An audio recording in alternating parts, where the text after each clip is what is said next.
ای تا بلوچستان انتد گوش بکن، گوش بکن او کس که من ناماندان. بلوچستان تاریخ خاک است نوان. ما چند نسل رستم و زاله یلی باوتی خاکا چوکو آمد شال.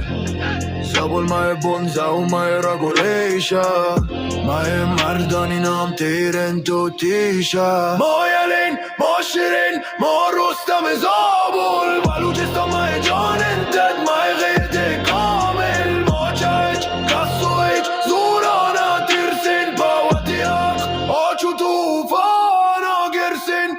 بیا و چارن امروز و زابل نشانه که رستم دا بستک و تیمیان مای غیرت میراث انتد.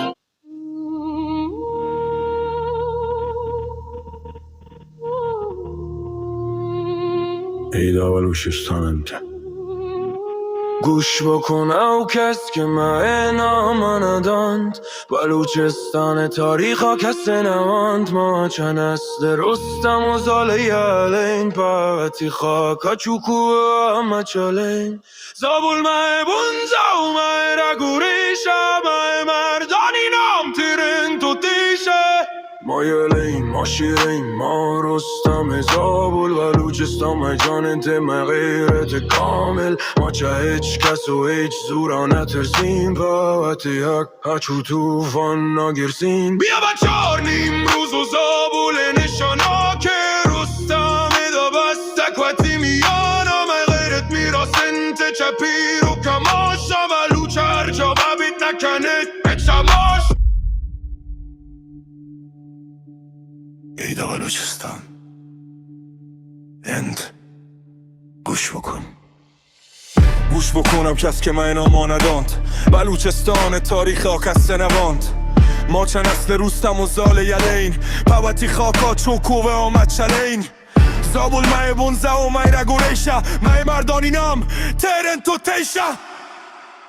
ما یل بریه ما شیرین ما رستم زابل. بلوچستان مای جان انتد مای غیرت کامل. ما چه هیچ کس و هیچ زوره نترسین پاوتی حقا چو توفانا گرسین.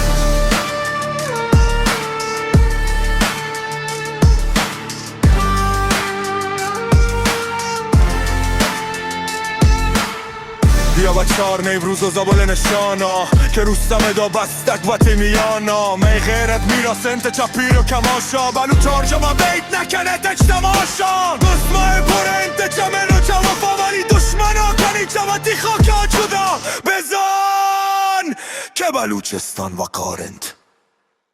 هر بلوچ یک زلفقارند.